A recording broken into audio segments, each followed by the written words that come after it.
ছোলা আর বাদামের মিক্সচার বানাবো। তো চলুন ছোলা বাদামের মিক্সচারটা বানাই। ছোলা ভাজা নিয়ে নিয়েছি বাদাম ভাজা। এর মধ্যে এবার দিতে হবে শসা কুচি, গাজর কুচি, ধনে পাতা কুচি, আর দিয়ে দেবো পেঁয়াজ কুচি। এবার দেব লঙ্কা কুচি।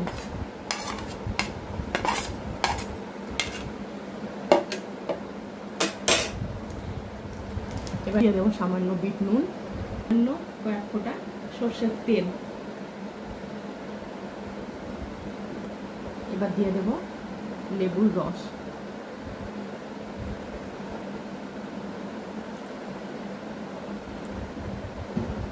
ভালো করে আমি মিক্স করে নেব। আমার মিক্সচার রেডি। 1 কাপ চায়ের সাথে সন্ধ্যের সময় খুব ভালো জমে যাবে।